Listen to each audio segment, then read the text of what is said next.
Okay, thank you very much, Madalena. We are online now. Good afternoon, good evening to our friends in South Asia. Um, it's a great pleasure for me to welcome you all to the next session of our SADF conversation, especially our main participants, Dr. Wahid Watanyar and James Page.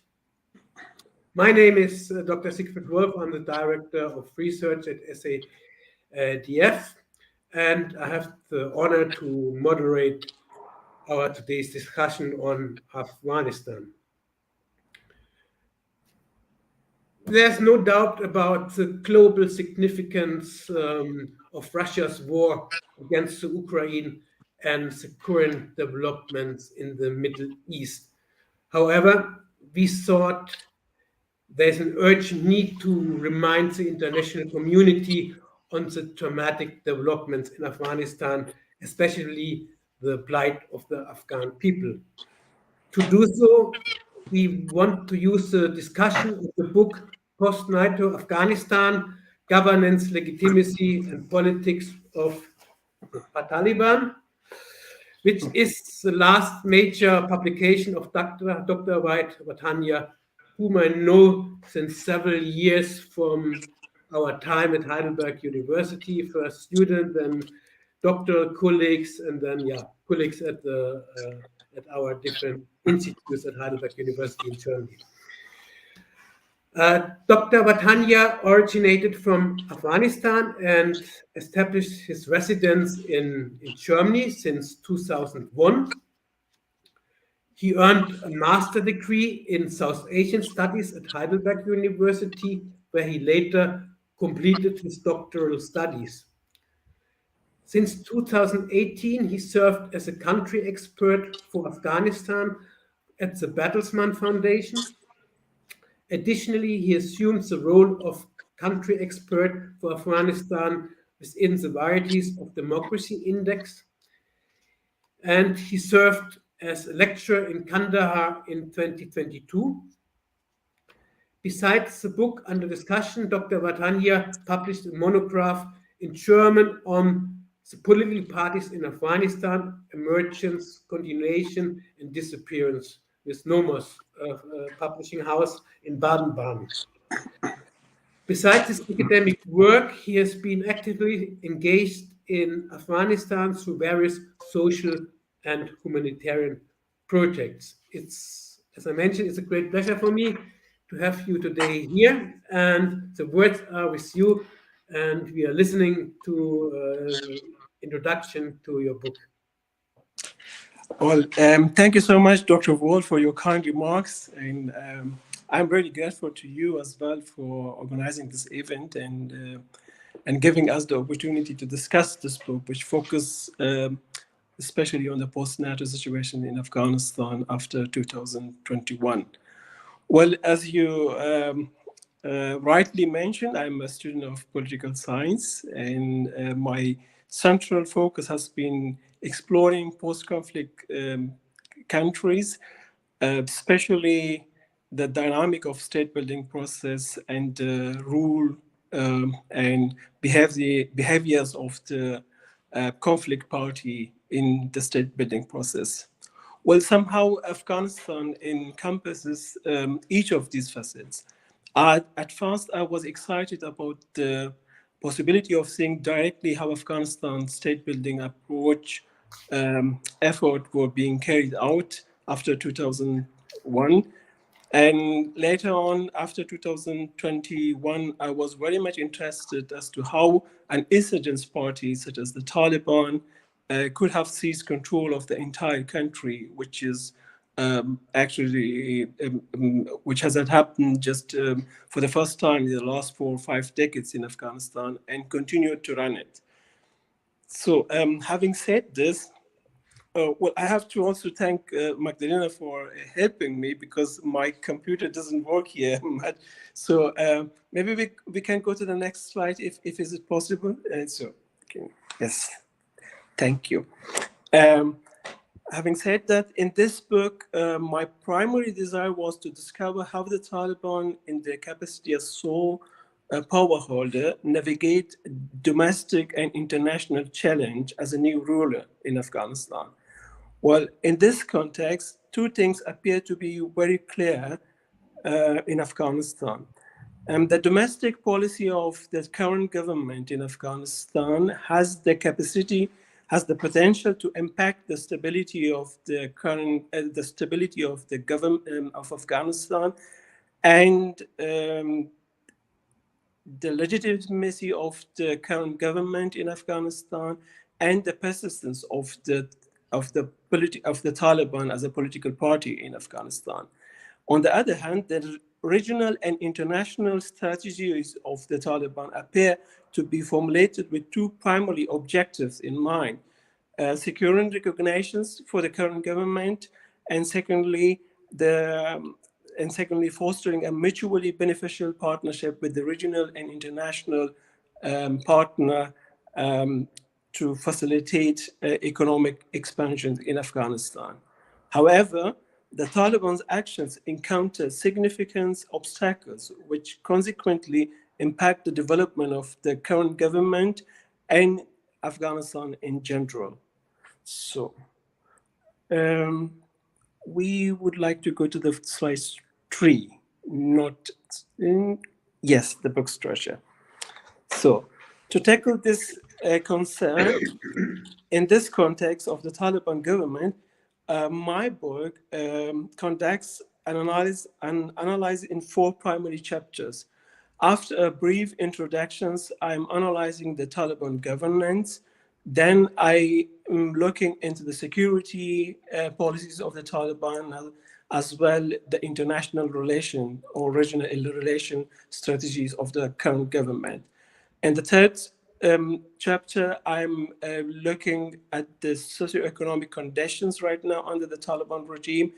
And the fourth and the final chapters, I'm looking how the conditions of the minorities, in particularly the political parties under the current government, looks like. So please, maybe the next slide. Yeah, thank you. Well, I was last year in Afghanistan, so I have interviewed not only the Taliban officials, but also the Taliban fighters. And in addition, I also interviewed some former government officials who choose to stay in Afghanistan, and interviewed, of course, with some of my students and civil society's member. In addition to this, I conducted a comparative analysis of the publications, domestic and also international publications. So, thank you. Well, the main question is here in the Taliban governance, how do they direct and regulate entities? Well, before delving into the Taliban governance structure and their policy, it is maybe critical to point out that the current government does not in any way advocate for democracy. So it's very important to note this. So the existing governing body, which governs the country right now, it could be characterized as purely Islamic and traditional. So in this political system, the Taliban supreme leader, Sheikh Haibatullah Akhund, is the highest ranking decision maker. As of now, he avoids all public appearance. In fact, his last image was from 2016. However, on the contrary, he interacts with a selective government members, religious scholars, and public personalities only in Kandahar. So in the last 2 years, since he rules the country, he was just once in Kabul. And in this time, he didn't go to the Ark or the President Palace, only he was for a religious gathering in Kabul. So he avoided actually all the public interactions. The cabinet, on the other hand, is led by Mullah Hassan Akhund. He is also a very prominent figure of the Taliban's old guard, and he is very much. He earned the party members' highest regard as well. And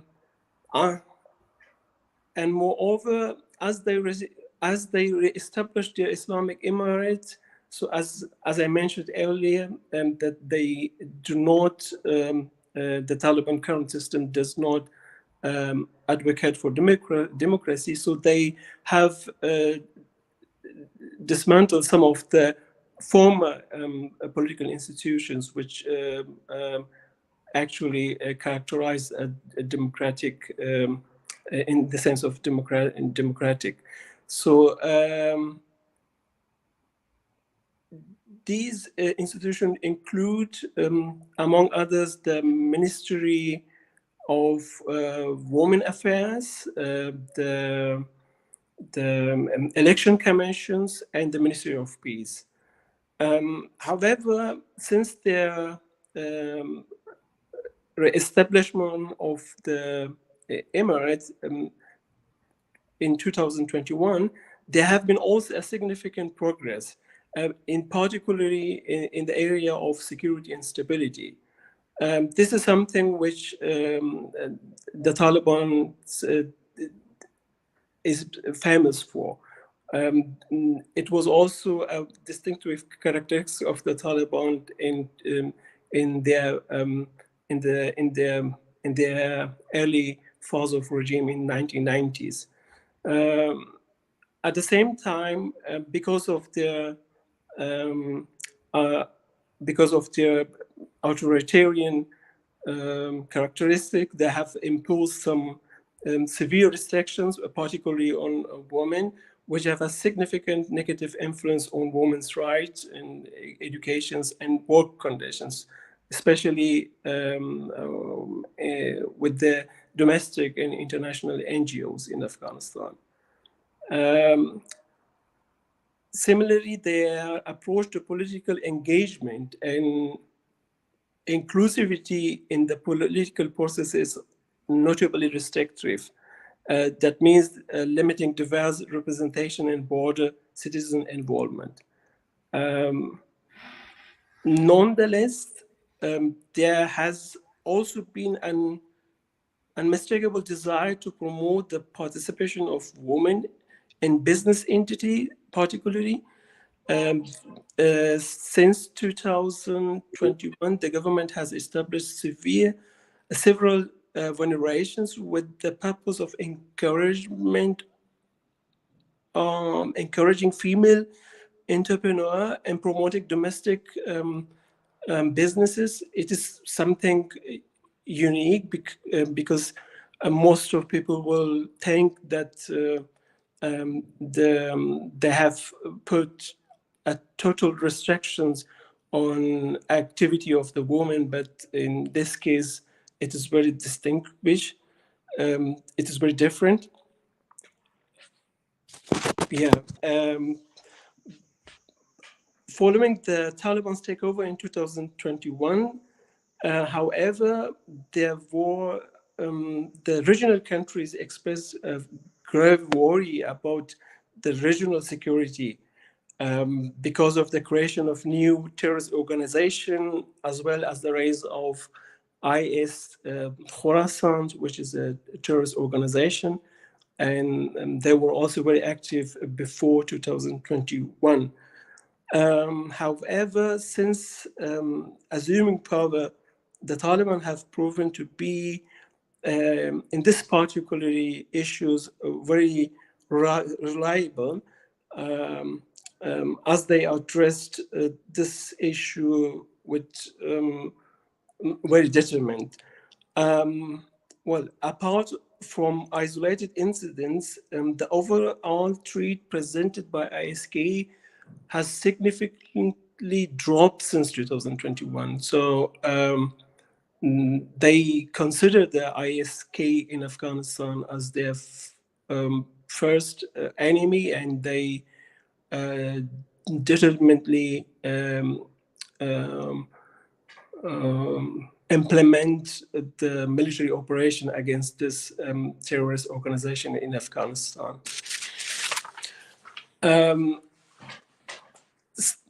well, we can also say that they also imply a strategic maneuver against the internal factions.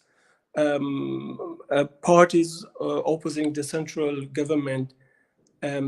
This has been seen in the case of Mehdi, who has revolted against the central government decision last year and was brutally suppressed by the Taliban in province of Balkhab, in province of Saripol, in district of Balkhab.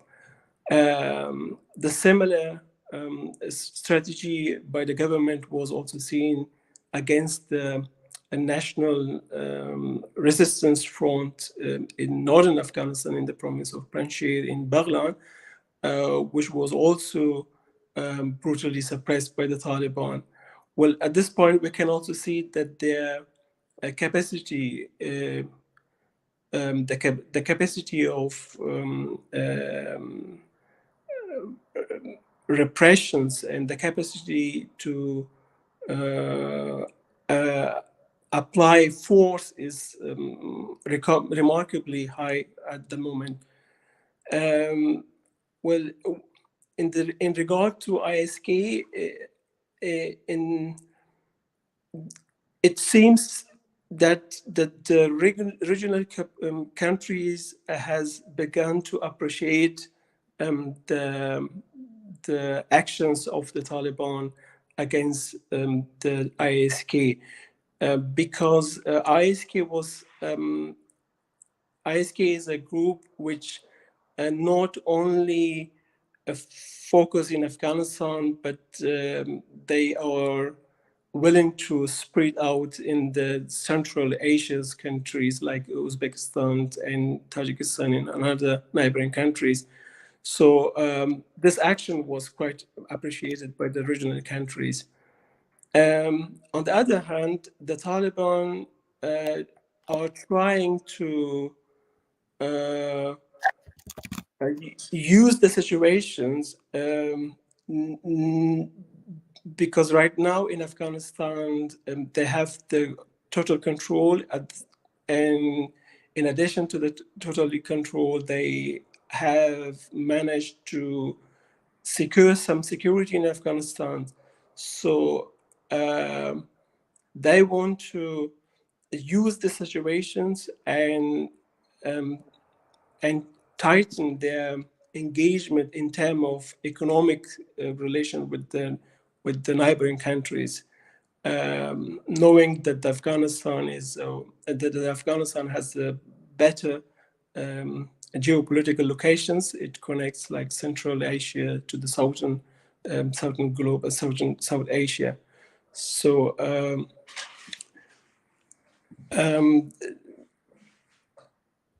but there are 2 points to note.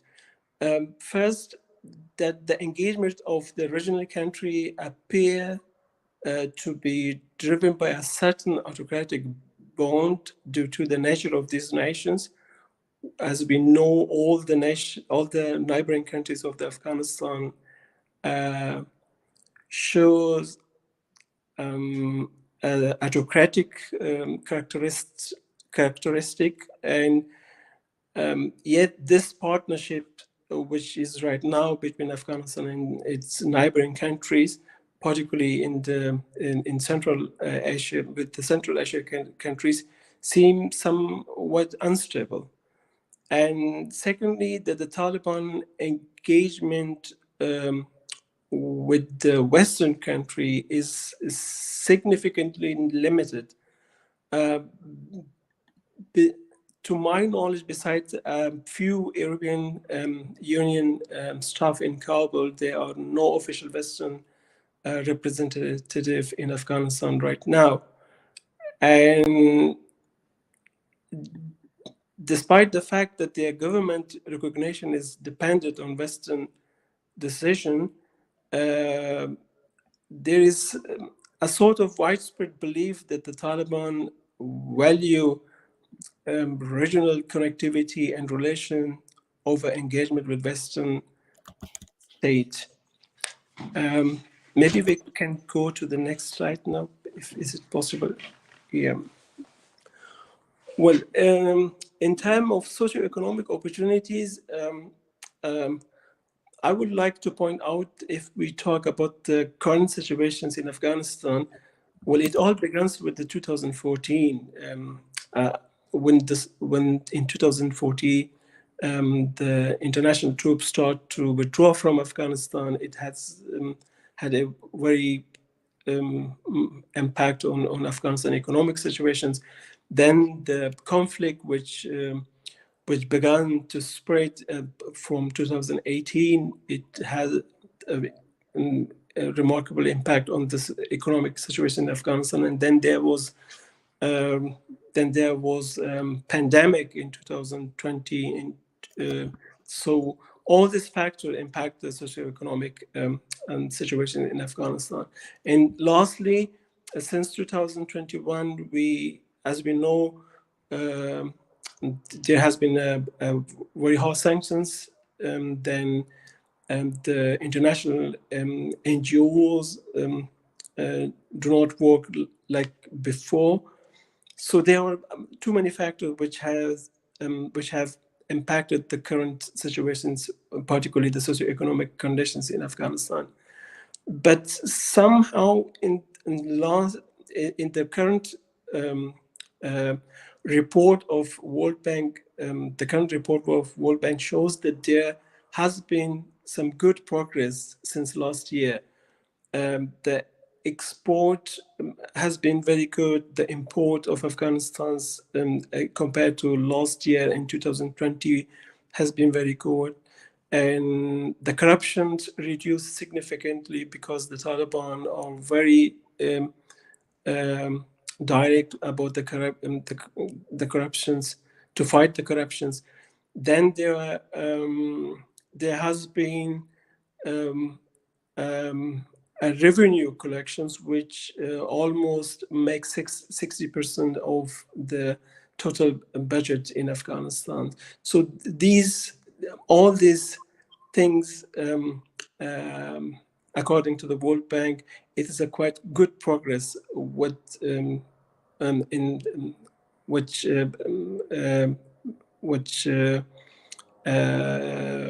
which shows some determination by the Taliban. On the other hand, the Taliban have implemented several projects, national at the local level, which have the potential to impact the socioeconomic conditions in the coming future. I believe also that this infrastructure projects which Taliban are doing right now have also another aspect, which is a domestic legitimacy. And we see right now in Afghanistan that the perception of the common Afghan in Afghanistan is they are right now shifting because of some basic services which they see right now in Afghanistan, despite the restrictions, of course, that they have put on women and other political parties. But still, it somehow it works right now for the current government in Afghanistan. So maybe the next picture. Yes, thank you. Well, as I mentioned earlier, that Taliban does not believe in democracy. So their strict adherence to Islamic principle has led them to reject all form of political and associational representation in Afghanistan. This fundamental decision shapes their governance and political framework, which right now in Afghanistan.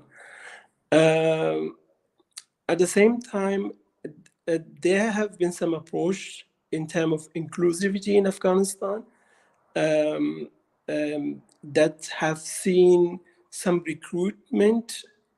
However, these recruitment do not rely on political affiliations, rather than impartiality, which is defined by the Taliban themselves.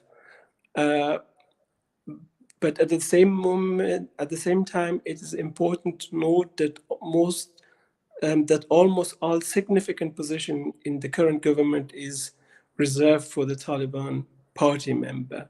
So if there is some recruitment in Afghanistan, maybe we can see this in not in high in the key positions in Afghanistan, but in the very low positions in the government.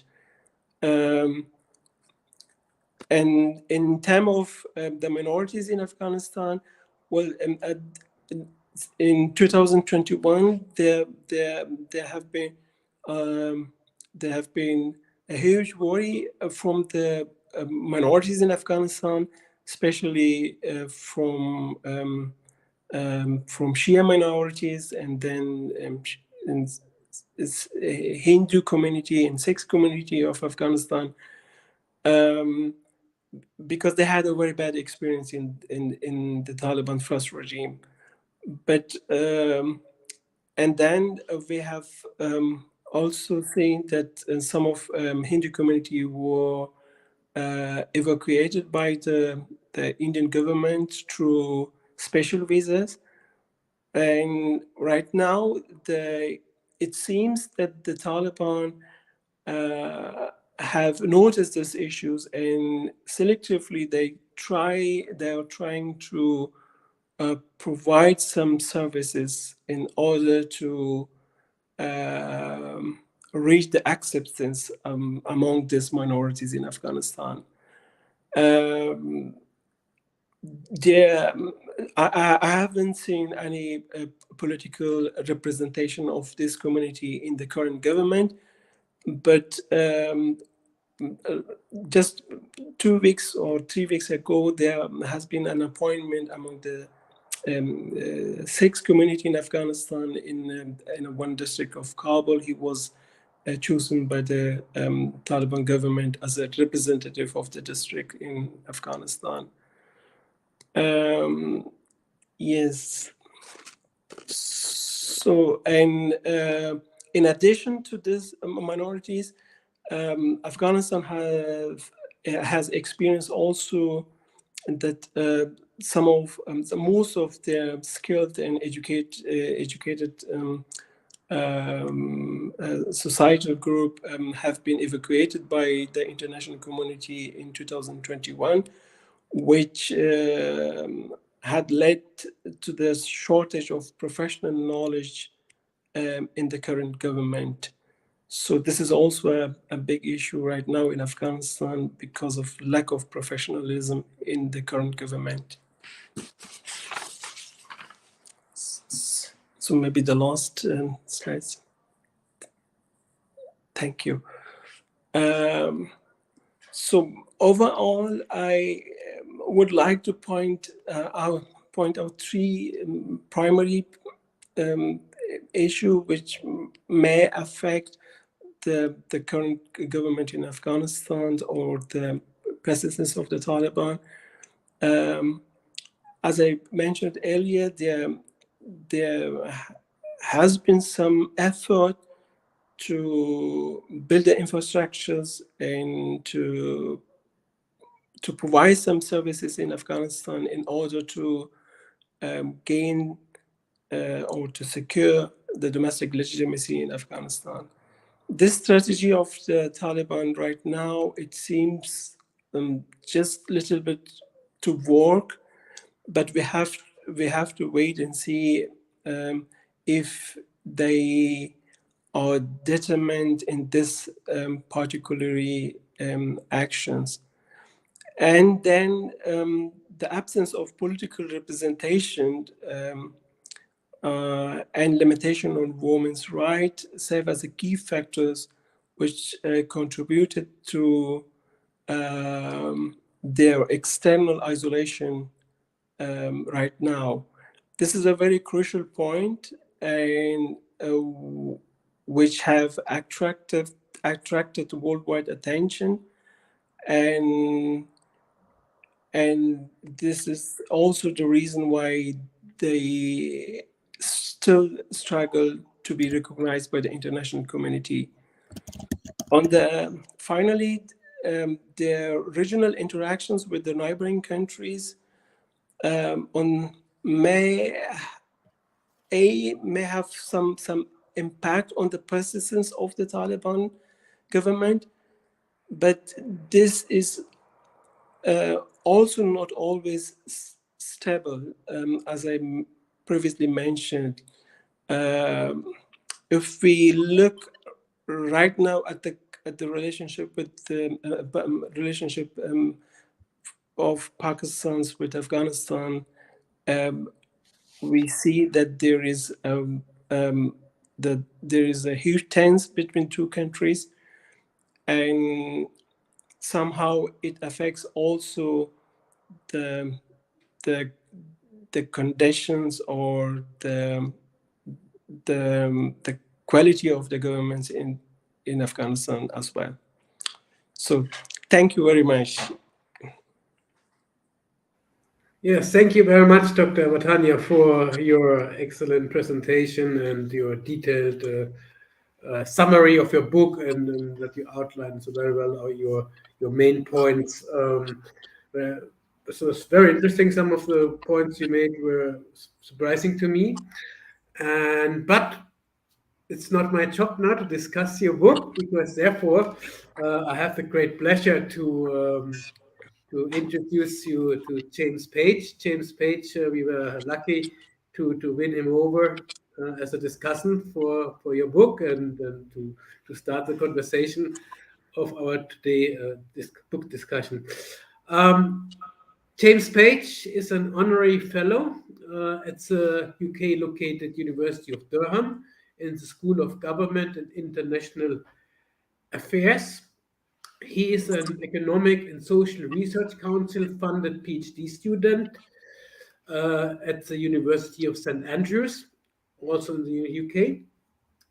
In 2021, he was a visiting scholar at Afghanistan's leading think tank, the Afghanistan Research and Evaluation Unit.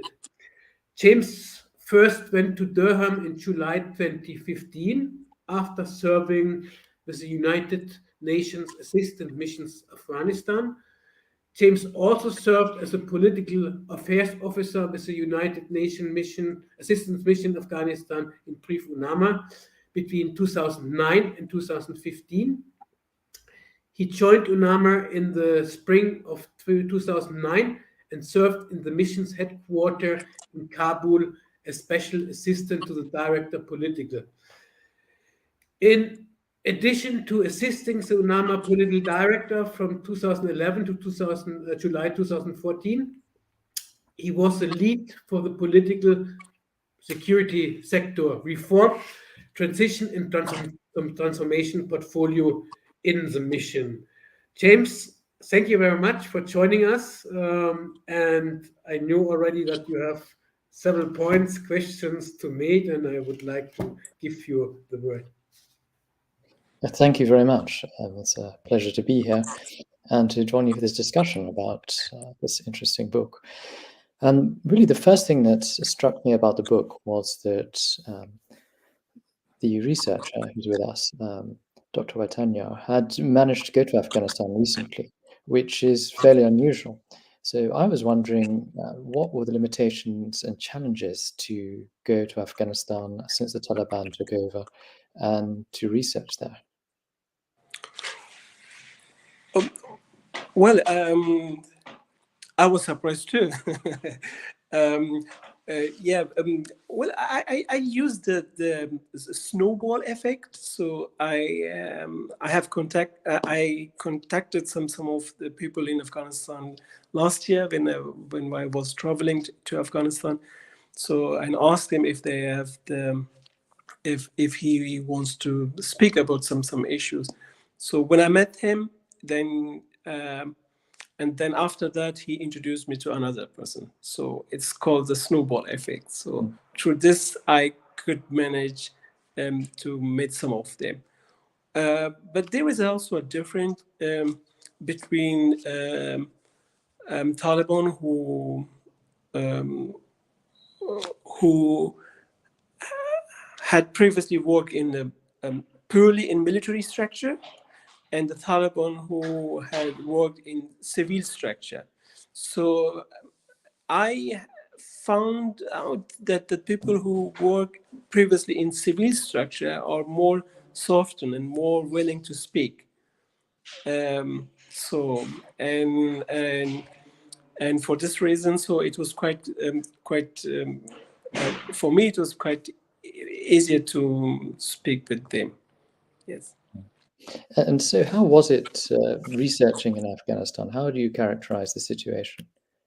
Well, as you know, I have conducted also the field research for my dissertation in Afghanistan. I have been in Afghanistan several times. In 2017, 18, 19, I was there. So I had the experience to speak with the local people in Afghanistan, but there is a little bit difference between speak with the Taliban member and the previous regime government government member.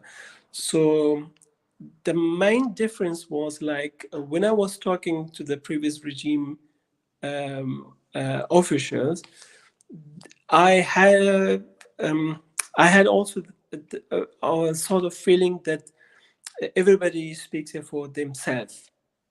In contrast, if you speak with a Taliban member, you feel that there is a structure in this party. So everything is very limited. So everything what they say, they have to be very careful.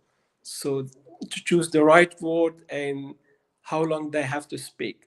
So this is a different. So this is the different between the when I spoke to the Taliban right in last year, and compared to them to my previous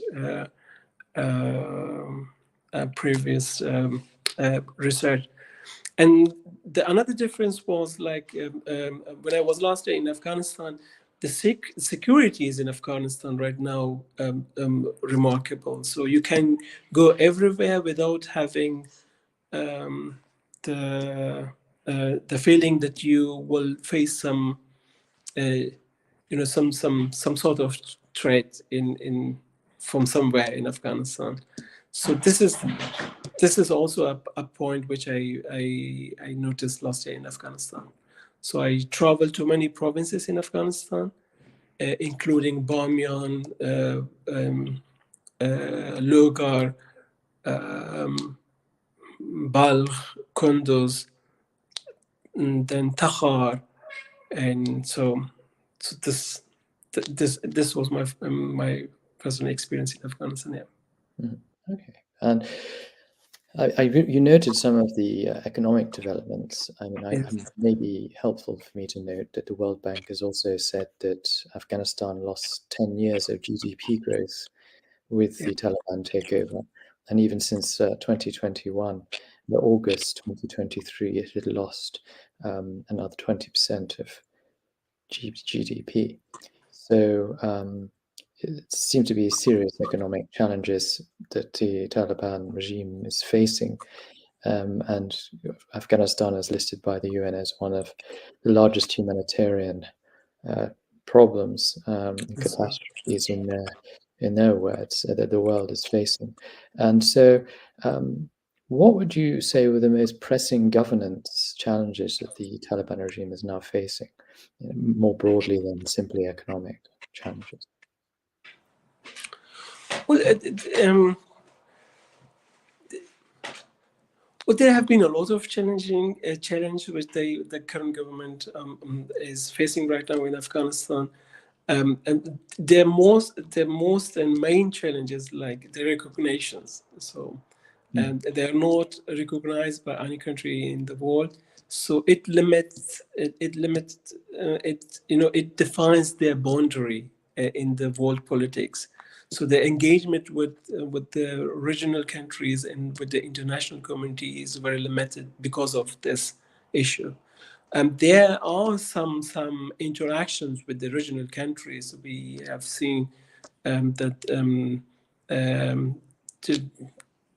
the Russian embassy is there, Iran embassy is there. Well, they have good connections. They have started actually good connections. They try to start a good connections with India as well. So the Indian humanitarian aid is coming to Afghanistan. Even this year, India was the second largest market for the Afghanistan export.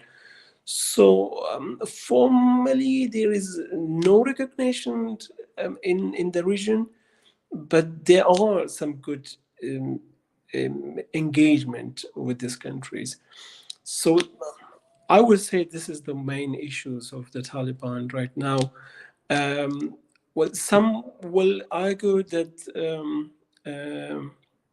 because of inclusivity of the government, they excluded all political parties. There might be some tensions in Afghanistan or in form of insurgents group in Afghanistan. I found that they are very strong in this sense. So they have the total control in Afghanistan, and in terms of military policy, they are very determined. If there is something appear to challenge the central government or the legitimacy of the government, so they will try to crush them as soon as possible. On the other hand, I believe that most of the political parties which are right now outside of Afghanistan, because of their behaviors in the last 40 years in Afghanistan, and because of particularly during the state building process in Afghanistan, they lost somehow their bases in Afghanistan. So the trust is not there.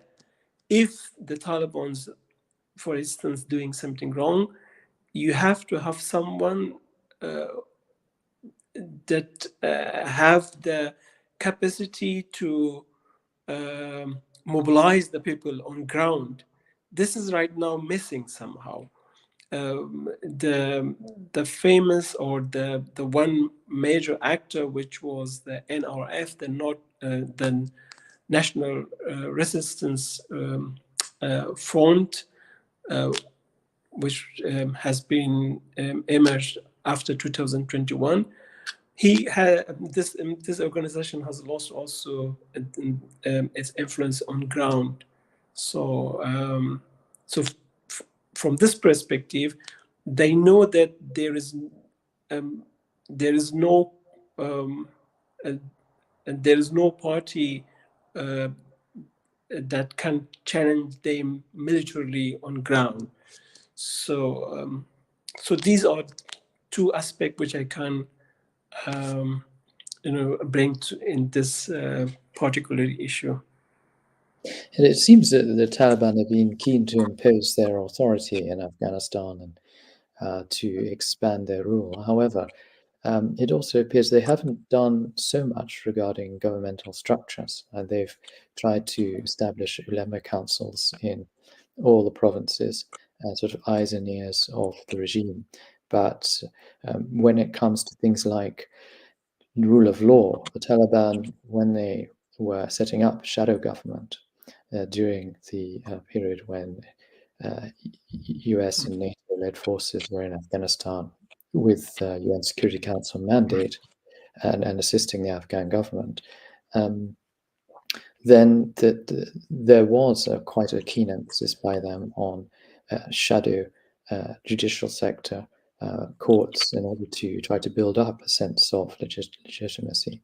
However, since they've took over the country, August 15, 2021, there's been very little in the way of instituting more formal structures. For instance, the Taliban have been unclear about whether or not they're going to use the penal code that Afghanistan has on its books. and they've step by step instituted more stringent punishments, including beatings and others, for those they deem to be guilty. So yeah, when one looks at this, and then also the problems with capacity that they have, which you noted, it seems to be sort of uncertain which direction they're going, apart from trying very hard to gain international recognition. So on the one hand, there's this question about legitimacy and the international community, if you like, view. And then there's internal legitimacy, and the international community has been fairly consistent about saying they want not just the Taliban to have a voice, but for there to be other political representation. And then there's the matter of women, women's rights, so to speak. And in these issues, there's a lot of tensions and not a really clear direction from the Taliban. So I was wondering what you thought this meant, and where the Taliban thought they were going with this. Well, yeah, yes, it is true. I think the constitution is still missing there, because they have declared the former constitution of 2014 that it doesn't work well with their way of thinking, but still most of this part of this constitution is relevant in Afghanistan. So the offices, the government institution which is right now running in the country are based on this constitution and part of the constitution of 1964. But something new is not coming. And we know this also from their first time ruling in 1990s. There was also a sort of approach by the end of 1999, actually, to have their own constitutions. And they've worked a little bit on it with the help of Norwegian government, I think so. So and when I talk to spoke with the Taliban's member, they weren't clear as well, because the foot soldier and also the people who are not in high ranking, they do not know about this stuff, but they have been also told that we are working on these issues and to have as soon as possible our own constitution in Afghanistan. So this is the one part. And the second thing is in regard to the inclusivity and the representations. So they are very clear, because they think that political parties which have left the countries since 2021, they have not right to be in the government. If we recruit or if we include other people with other political affiliations or attitude, they should be from Afghanistan, or they should be people who weren't engaged in last 20 years in Afghanistan. So this is their clear message about the inclusivity, about the government in Afghanistan. But at the same time, they also argue that we have some people who are not part of the Taliban member, but they still work in high position in the current government. It is true, but these are only a few examples, like 2 or 3 people who work right now in Afghanistan in the government, who are not a member of the Taliban party, but still have the key positions in Afghanistan, in the current government. And yes, and in terms of engagement with international community, well, this is essential. I think if if the international community try to somehow punish the country further, particularly in the current situation, which we right now seeing that more than around 2 million people are forced to leave Pakistan and they are coming into Afghanistan. So and then there are more than 5 million IDPs in Afghanistan affected by climate change and by conflict. And these are really challenging issues for a government, even for a stable government. And the Taliban aren't stable right now. So this is why some people always argue to engage with the current power holder in Afghanistan. This might be the engagement might be the right tools in order to ensure interest in Afghanistan or to force the current government to accept some of the points which the international community have about the government in Afghanistan. So, and there seems to have been some disagreement within the Taliban regime about the question of women's rights, and particularly about education. And Yes. even a very senior Taliban figure resigned as Minister of Finance and was later appointed as head of the central bank, reportedly because of his disagreement with Taliban ruler about this matter. Yeah, yes, it's true. I think this is very important issues also in Afghanistan. When you are speaking with the Taliban's member, almost over 90% actually they are agree that there should be, universities for women. They should allow to work properly. They should, but somehow I think they are a very small circle of the party who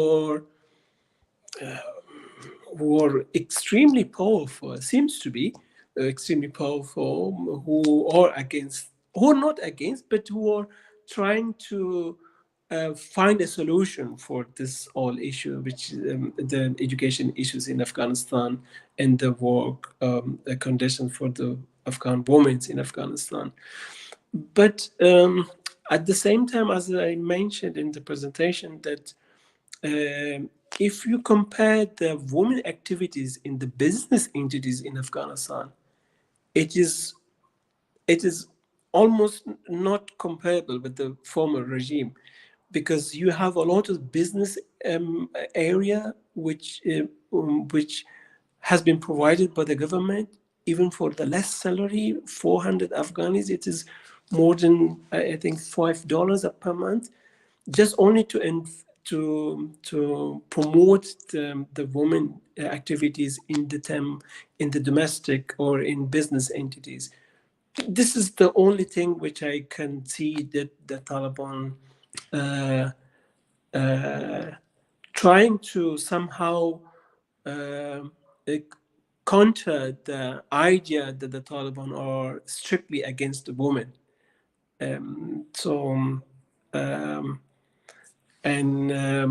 Yes, I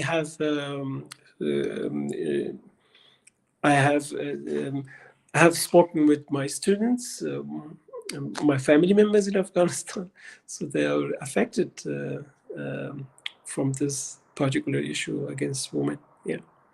Yeah, I get the impression that what the Taliban has recently done regarding promoting women in business has been quite presentational, and particularly given so many women who had businesses in Afghanistan having left the country or now being unable to go about to do these things. And then there's the question of what happens in the future if females can't get higher education. Then how are they going to eventually contribute to business if they lack the skills? So I think these kind of tension points are going to be ones that are quite important for the Taliban to decide which direction are really going to go in. It's true. It's true. And then I had also during my research, I had the feeling that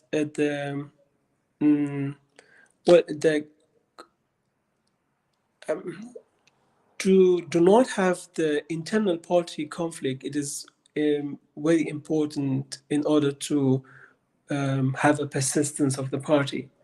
So even if the 90% or over more than 90% of the Taliban are against this decision, but somehow they accept the fact that talking about this issue or challenging the leaders or challenging the small circle of powerful scholars in Kandahar might affect the party internal cohesion. So this is why they deny this publicly. But almost, I think everyone knows that powerful people right now in Afghanistan, like defense minister or interior minister in Afghanistan or the other peoples in Afghanistan, they are willing to, they want to have, the possibility for the women to go to the school or to the universities. But well, as people in Afghanistan say, so we can only hope, because most of the people in Afghanistan are really tired. As myself, I was born in 1985, middle of the Soviet Union occupations in Afghanistan. So, and then people have very bad experience during the war. So actually, most of the people are very tired. So they can only hope for betterment. Thank you very much. I will just intervene at this point because I have one last question to raise. I know we are running out of time, but you referred in your answers now to the IDPs, the massive numbers of them, and also on your slides you mentioned the refugee crisis. And I want to draw a little bit the attention of the Afghan refugees in Pakistan, which are getting since recently expelled there, just through forced deportation, and this gives a massive influx. I think we're talking about now 250,000 people who just arrived, and due to the harassment of the Pakistani authorities, many of them had to leave urgently. They even could not take care of their properties. Some of the money and livelihood got confiscated. Things for the need for livelihood got confiscated. And I know you mentioned something. There's a minimum of improvement, but still, the economic condition in Afghanistan are very bad, and we heard a lot of the problems which the Taliban government have to offer basic services, food for the already existing and the internal displaced persons. But now we're expecting when Pakistan doesn't stop, and it doesn't look like that they stop this massive exodus of the Afghans from their soil, we expect at least 1.7 million more, or several millions more. And I doubt that the Afghan Taliban are able to deal with this. With this massive of people, because they have nothing there. They have no shelter, no property, nothing, no livelihood. How you see the situation? Do we face a new humanitarian disaster there in Afghanistan? Well, the situation in general is like unacceptable. The actions of the government of Pakistan to forcibly, expel all these around 2 million Afghans refugees. Most of them have lived there almost for 40 years in Pakistan, and some of them haven't seen Afghanistan before, and he or she is like 30 years old, so they have to come now. They have to leave the countries and come to Afghanistan. And you rightly mentioned there have been a lot of harassment cases against the Afghans refugee in Pakistan, and the current government in Afghanistan, they have noticed that there have been also some criminal cases against refugees while leaving from certain part of Pakistan, like from Karachi to Afghanistan is a very long way, or from Punjab to Afghanistan. So this is really a not good decision by the government of Pakistan, but as you mentioned, that the Afghan government has not the capacity to deal with this too many refugees who are coming right now in Afghanistan.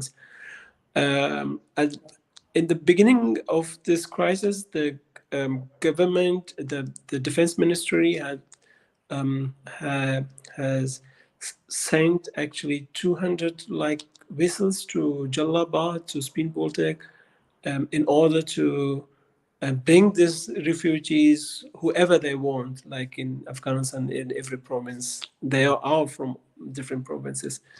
So the Interior Ministry had the same strategy as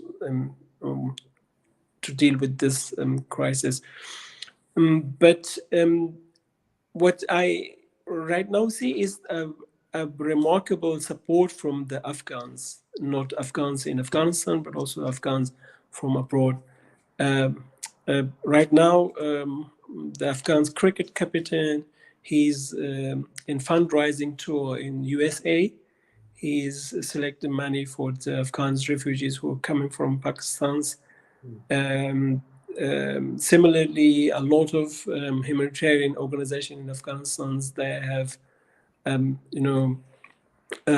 through this fundraising, they try to help them. But it won't help them because they have lost jobs, they have lost their homes, and now they have to find in a country which is for most of them maybe a new place. So, and particularly in winter, which is quite hard in Afghanistan. There has been some appeal about these issues to the international organizations or international community to help them, but I'm not sure how far they could help Afghanistan in this particularly issues. And there has been also a joint commission between Afghanistan and Pakistan in order to transfer the money and the goods of the Afghans in Pakistan who are now in Afghanistan. Lastly, there is a widespread of belief in current government that this action by the government of the Pakistan is driven by some political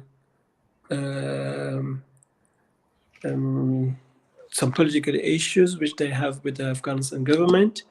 So and there is also some reactions from the Afghan government. They have put some restrictions of the Taliban goods of the Pakistan goods, which should come to the Afghanistan. So this is the really tense in Afghanistan. One there has been two main reasons. One reason is that the Taliban are not willing to engage with Pakistan anymore as they wished that the Taliban will do after they come to the power. And the second reason is that the Taliban are willing to engage maybe with India more. So this might, affect the decisions in Islamabad. So the political tension between Afghanistan and Pakistan remains still after the previous government. Yeah, it's very interesting, in particular when one consider. I mean, you know from your own history, you told about your personal life that you saw, witnessed several decades, the major landmarks in Afghan history. And when one consider that much of the turbulences, let's say like this, we witnessed in Afghanistan was created by Pakistan, and then so then, I mean, should be actually a lack of, I mean, there should be a kind of responsibility, but this you don't see in the Pakistan government. Yeah, I had an excellent conversation today with perhaps you might know him due to your work, your PhD on political parties in Afghanistan, Mr. Ajmal Shams, who was Deputy Minister for Urban Development and also had a portfolio for rural development, and was a member of the Commission for the Transition Commission. So he had several hats, and also he was a president of the Socialist Democratic Socialist Party, which is actually a Pashtun party. Of course, he had also some personal interest in the refugee crisis, yeah, he made a good point that when, this is why I say there's a responsibility Pakistan, but which was completely ignored by the authorities, when they would wait, give the Afghans a little bit more time to resettle. Yeah, but they didn't do. You could much more, it would be less problematic, but now it seems really that we are facing a major humanitarian crisis in Afghanistan, an additional humanitarian crisis.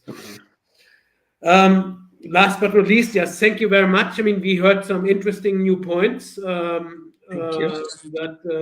Afghanistan, the Taliban governance put some things on track. I mean, personally, I don't see much of the change to the first government. I mean, besides the little things when it comes to implementation of their kind of governance and the strict religious orders. I would say, we would close the shop now today, and we have a very interesting reading, new book on the market, and I would recommend everybody to listen to our webinar to go for it. And I want to say thank you, Dr. Watanyar, that you take your time. You're welcome. Page, that you also take your time to read the book and to discuss the issues, and all your very fruitful and constructive comments you made. And I think it gives us food for thought, and particular a good perspective when we take the book again in our hand, or you in our hands. And thank you very much to everybody who joins our today's conversation. Thank you so much. Thank you. Bye-bye. Thank you. Good.